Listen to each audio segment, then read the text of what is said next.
welcome to a special Bruery Society Beers episode of Brutal Battle.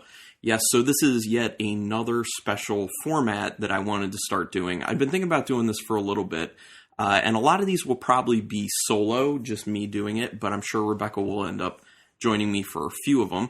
So I am part of one of the society tiers for the Bruery, which is the brewery out of Placentia, California, spelled Bruery.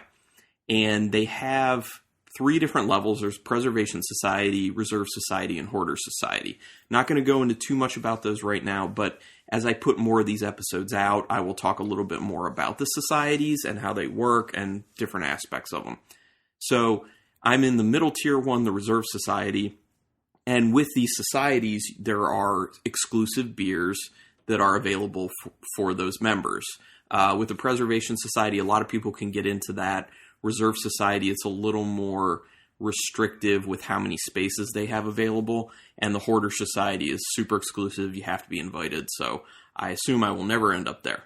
But anyway, some of these beers that are going to be on these episodes are beers that were exclusively done for the different tiers of societies. And some of them will actually be ones that, as a society member, I got a first crack at, but they're also then became available to the public. So it'll kind of be a mix of those types of beers. The other thing about this is, the reason I'm doing this is I'm passionate about this society. I really like it. The Bruery does an amazing job with coming out with so many different types of beers and the flavor combinations. A lot of times you'll be like, that's a lot. And how is that going to work? And then you try it and you're just like, whoa, it works. And it's crazy. Because keep in mind, Patrick Roux, the head brewer, I think he still goes by head brewer, but CEO and founder of the Bruery is a master cicerone. So this guy knows his stuff when it comes to beer. There are not a ton of master cicerones out there. Very few. So just think about that. Anyway, the way I'm going to do these, I'm going to end up doing 1 or 2 of these beers at a time. A lot of the time because they're very high alcohol. Not all of them, but a good amount of the ones that I end up getting are high alcohol. So, and it's a mix. I'm in the group where you get some sour beers or you get some straight barrel-aged beers. So it's going to be a mixture of those. But I'll be kind of all over the place. So, the first 2, and I'm going to do 4 per episode. I'm going to do 4 per episode. So however long that ends up taking me, I'll just end up, throwing the episode out on a weekend here or there. Not as an additional, but as a regular episode, but it'll just depend when I get it done. It might take me 4 separate times if I'm doing 1 beer per, or it might take me 2 if I'm doing 2 per, or however. So, but I'll just edit it all together so it sounds cohesive. Anyway, the first beer for the first Bruery Society episode is one that I believe was exclusive to the Society, to the Reserve Society, and Hoarders. People in the Hoarder Society often get access to everything, pretty much. So this one is called Wee Heavy Coconuts, and it is a bourbon barrel-aged Scotch-style Wee Heavy ale with toasted coconut, walnuts, and cinnamon. And it is 12.5% alcohol, and it is in a 16-ounce can, which I need to say that for a long time, the Bruery was not doing cans at all. So they were doing pretty much only 750 milliliter bottles, and that got to be a bit of a problem just because, super high ABV beers, something like Black Tuesday is almost 20% alcohol. Do you really want to be buying 750 milliliters of that, or would you rather buy more of like 16-ounce cans or 375 milliliter bottles? So very happy they're doing this now. Anyway, the Wee Heavy Coconuts, gonna pop it and pour some. All right. And one of the reasons I really wanted to get this beer. Hear that nice pour. 2 reasons I really wanted to get this beer. 1, it has coconuts in it. I like coconuts. Rebecca loves coconuts. So I'm always looking on the lookout for coconut beers. The other thing is, Wee Heavy Scotch ales, those things are barely ever done. So when you see a good reputable brewery who can handle that style, or when I say you, I mean me, I'm going to jump on it. I'm definitely going to jump on it. I love Scotch ales. I love Wee Heavies. All about it. Excuse me. So also the Bruery does typically an excellent job with barrel aging stuff. So excited about that. So the color on this, it's actually pretty hazy. It doesn't look super filtered. It's very brown, but it's kind of like a light brown, almost like a beige-ish brown. It's not much of a head on top, which, doesn't surprise me all that much at 12.5%. Let me smell it. Ooh. I actually do smell a little bit of the coconut. I'm surprised with that. Probably because it's toasted, kind of makes it stand out a little more. I do get the coconut. I get like a caramel mixed with a little bit of a brown sugar. I get like a nice roasty malt note in there, and a wood character that I'm assuming is coming from the barrels, and an overall like bourbony smell, like vanilla, caramel, the wood, that's all coming from that bourbon barrel aging. And then more of like the caramel mixed with the brown sugar is more from the actual wee heavy itself. And then those coconuts kind of laying on top of everything. I like that smell. There's almost a little bit of like a fruity, like light fruitiness in the nose as well. It's like a tad bit sugary. Trying to see what that like slight sugariness is. Maybe like fruitiness, I mean. Maybe like a slight like fig in there. Yeah, like a slight fig maybe. Huh, smells really good. I'm going in. Oh. So I wasn't really smelling the cinnamon, but I taste the cinnamon right off the bat. Definitely get a lot of cinnamon in there. Well, not a lot actually, but a decent amount. You definitely know it's there. So when I was saying I was smelling some sort of fruit and I nailed it as like a fig, I do taste that in the actual beer. Feeling like I'm getting some caramel in there with that sweet kind of brown sugar. Sorry for if there's piano music in the background. Maybe it'll be a nice soundtrack. That's townhouse living. Anyway, the flavor, decent toasted coconut on there, decent amount of cinnamon. Those are two things that really hit. There's a sweetness that's like a brown sugar and a caramel. You definitely get the bourbon sweetness in there. You get that barrel character. It tastes kind of wood driven. And a little vanilla-y. And with the wood, actually the walnut is kind of mixing in there. Now, I'm not sure that if I didn't know there were walnuts in this, I'm not sure I'd actually be able to pick that out. But since I know it, I can definitely see it. And it's playing really well with the wood character in there. So overall, yeah, this is very, this is nice. I really like this. And it's super, super smooth, especially for being a spirit barrel-aged beer.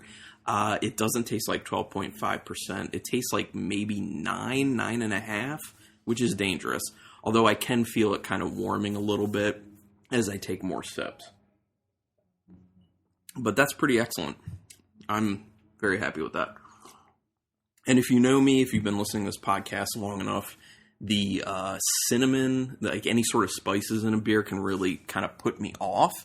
And the level of this is not such that it would do that. It actually is kind of perfect for where I like a spice like that in a beer. So the next beer, I'm gonna try. Hopefully I don't have too much of a problem with this because it's got a wax top. That's another thing is a lot of these brewery beers end up having wax tops to them.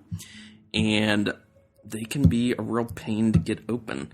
But this particular opener I have, a lot of times will do a good job, and it just did. So I got that top off. Now let me tell you about this beer. This one is in a 375 milliliter bottle. Oh, and both these beers are 2019 releases anyway. So just so you know, these are pretty recent. So this one in the 375 milliliter is one of their sour beers by their sour arm brewery Teru, and it's their S'more Bubbles, which is a sour stout and imperial stout aged in bourbon barrels with marshmallow, cacao, graham cracker, and vanilla added, which sounds amazing. And it's 16.2% alcohol. So let me go ahead and pour a little bit of that. Obviously, this one's heavy hitter, significantly more alcohol driven, I'm sure. All right, so I mean, it looks like an imperial stout. It's very, very dark. Can't see through it. I can see a little bit of like brown, reddish brown around the edges. And there is a decent head on top as I poured it. Just kind of like a thin, medium thinnish head that's pretty beige. Just want to see if I could hear that music. Editing, Carlin. Okay, now for the smell of this one. Oh, okay. So I get a lot of like a dark chocolate definitely coming off of there. I get that kind of like bready graham cracker note, and it smells kind of buttery, but not like a diacetyl butter, just like a graham cracker butteriness. I can't smell any marshmallow necessarily. Well, although I do smell some vanilla. Wait, is there vanilla? Yeah, there is vanilla added. So I feel like the marshmallow and the vanilla are kind of going to play in the same area. Like, you're not going to be able to discern marshmallow from vanilla, at least in the smell. It doesn't really smell sour to me because there's so much dark chocolate in the nose and that graham cracker. I mean, if you put this in front of me and you had me just sniff it, I would not be able to tell you that this is at all sour, but we'll have to see when it comes to the taste. As far as the barrel aging goes, I definitely get a bourbon character on the nose. There's a bit of a caramel coming through.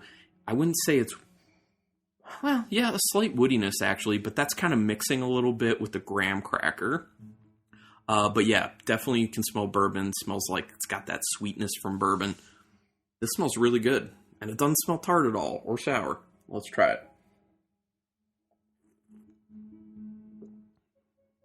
Huh, okay.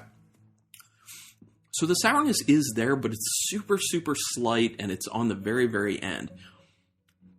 This definitely has like a creamy marshmallowiness to it on the very first sip. It's like creamy marshmallow up front, and then it finishes with that sourness, which actually kind of makes that body dissipate, and the creaminess kind of goes away because of the little bit of a sharpness on the end. Lots of chocolate. It is very much dark chocolate driven, like I was saying the nose is. I don't know if I'm so much getting that graham cracker. I get a little bit, and it's kind of mainly just coming off from the, like, that butteriness I was saying that I was smelling. Definitely get the bourbon. It's like caramel. It's like vanilla. It's just that bourbon character and sweetness to go along with it. Yeah, it's got a very nice body to it. Would I say it's 16.2? Once again, probably not.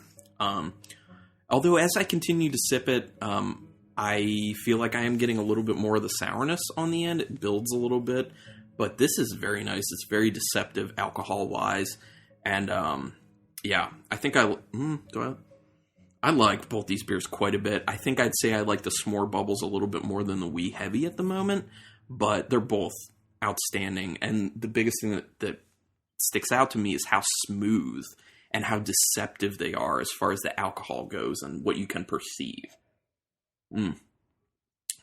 So, on to the next of the Bruery beers.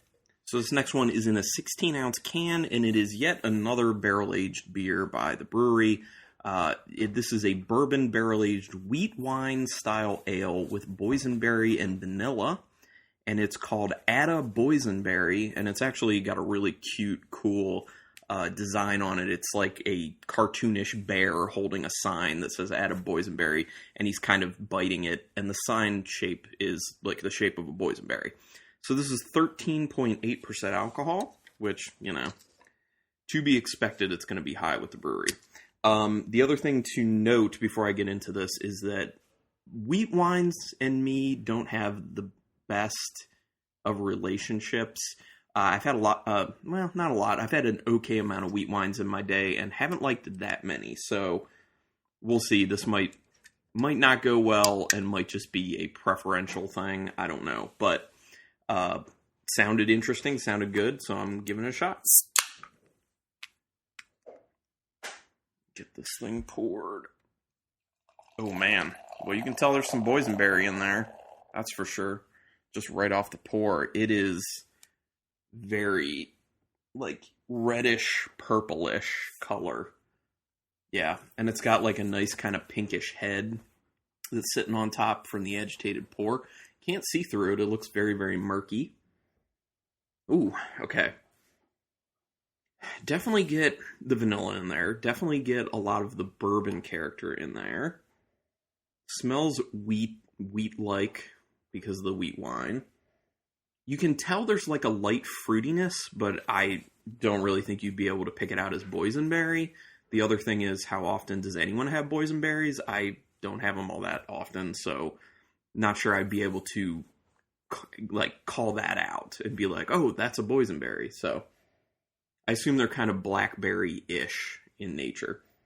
It smells like, I don't know if it's coming from the boysenberry or if it's coming from the barrel aging, like from the wood from the barrel, but it smells a little tannic. You know, like when you get those little strings from bananas, like that kind of bitterness that dries out your mouth, that is tannins. Also, you get that from like red wine. So I smell something kind of like that. But yeah, there's like a faint fruitiness, but it's mainly bourbon character, that wheat, vanilla. So yeah, going in. Oh, definitely taste the boysenberry. The boysenberry is really, really there. It gives this really cool kind of fruit punch. Not like it tastes like fruit punch, but it's like a kick of fruit that hits your palate like immediately. It's the first thing that I get when I sip it. It's also creamy. I think that vanilla is giving it a nice creaminess. Yeah, actually, I like this quite a bit. This is one of those kind of home run wheat wines for me, which is not common at all. I think the addition of the vanilla and the boysenberry obviously is really making this work for me. So it's kind of coming off as like a little bit of like a smoothie in a sense. I know people have done like milkshake IPAs and smoothie beers and stuff like that, but this kind of reminds me of a different type of kind of like a smoothie beer because it's got that fruit with that vanilla that makes it kind of creamy, and I like it. And the alcohol, you can tell the alcohol is high because there is a bit of a burn that sits in the back of my throat, but it's not out of kilter. Yeah, and you can definitely taste the barrel character, but it's kind of underneath the boysenberry and the vanilla flavors. So the boysenberry and vanilla are the stars of this, which is awesome. And then comes in the kind of weedy flavors and the bourbon on the finish. And yeah, this is nice. So on to the fourth and final beer. And rounding it out is yet another barrel-aged beer. I swear that when I do this in future episodes, it's not going to be all barrel-aged beers necessarily, because there are some sours that aren't, well, and when I say barrel-aged, I mean like spirit barrel. So there are some sours that are kind of done in foeders that don't have a spirit barrel character, but, you know, there will be a lot of stuff in the future with these. And honestly, as I've been doing these, I did the Wee Heavy Coconuts and the S'more Bubbles at the same time. Then I did the Atta Boysenberry on its own, and now I'm doing this one on its own. But down the line, since I can just keep doing it like this and put this episode together piecemeal, then I'll be able to just keep putting out episodes here and there. So I look forward to doing it, and I hope you do too. So the last beer here is called Curiosity. It is an imperial stout brewed with lactose and dulce de leche, aged in bourbon barrels and cinnamon whiskey barrels with cinnamon added. And it is 14.2% alcohol by volume. And this is one that's supposed to kind of be like a churro. Obviously, by the name Curiosity and all the ingredients you heard, it's supposed to be very much like a churro. And this was done in collaboration with Horace Aged Ales, I believe is what they're called. I've had one of their beers. I had it when we were in Portland, Maine. The Horace Brewery, that is. Okay, here we go. I'm going to assume that this will look like an imperial stout. Yes, as it's being poured. Super dark. Can't really see much. It's got a nice big brown head to it as I poured it, kind of agitated. Ooh, okay, I get a lot of the cinnamon on the nose, backed up with a little bit of that dulce de leche that's coming off like a nice soft caramel. I assume that's kind of mixing with the lactose to make it even more kind of like creamy and soft. And then there's that kind of sweet whiskey note coming through with some alcohol bite in the nose. It smells really smooth. It smells kind of creamy, very chocolatey, caramelly, cinnamony. If you like cinnamon, you'll definitely like this. And actually, this is kind of funny because they don't really do cinnamon in a ton of their beers, but the Wee Heavy Coconuts had cinnamon, and here we are with the Curiosity, also with cinnamon.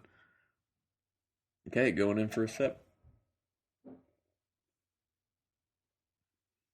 Yep. You can definitely taste that cinnamon, but it's not crazy overpowering.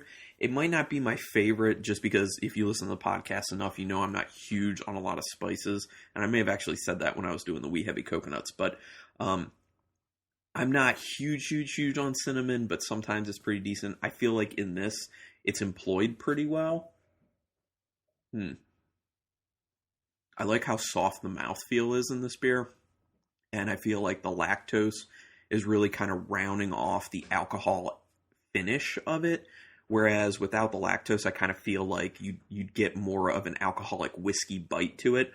I'm getting the flavor of the whiskey and a little bit of that kind of barrel character. But it's mixing really, really well and non-harshly with the caramel, the cinnamon, and some like milk chocolate notes. Although you can definitely tell as it just kind of like burns a little bit in the back of my throat. Well, I wouldn't say burns it. It's like very warming in the back of my throat. So you can tell that it's high ABV. And as you continue to sip, I feel like the cinnamon becomes stronger. So for me, it's not like my favorite for that reason, but I like it. And that's really saying something since I'm not huge on cinnamon. So for it to be increasing in cinnamon and me actually enjoying it, that's a pretty big deal.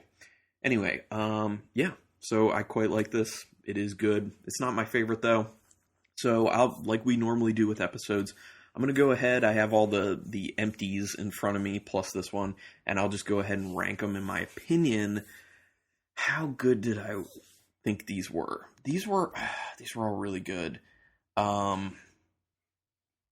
Man, this is where it becomes very, very problematic to rank them. But I have hindsight being 20/20 on all these beers because I actually was able to finish them, except for this Curiosity.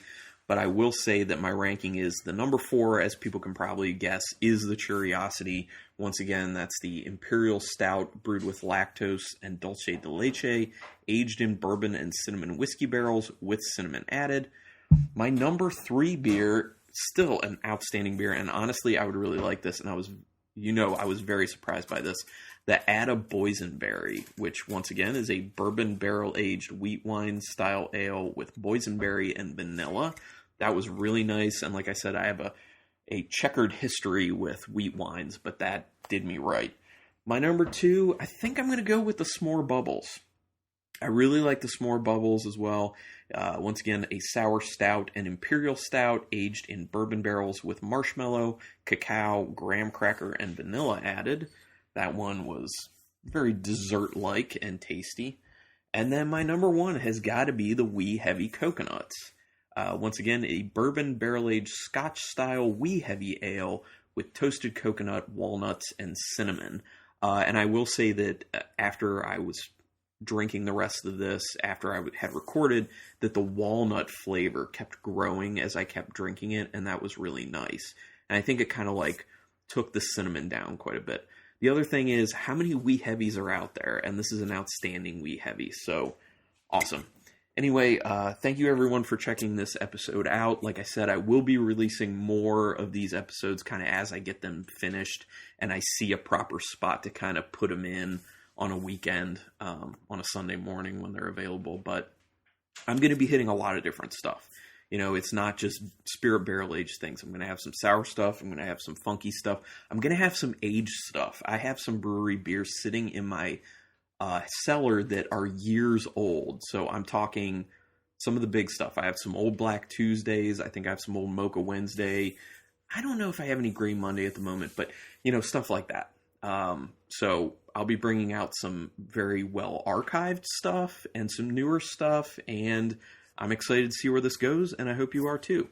So anyway, thanks everyone for checking this out once again, and until next time, keep It's brutal.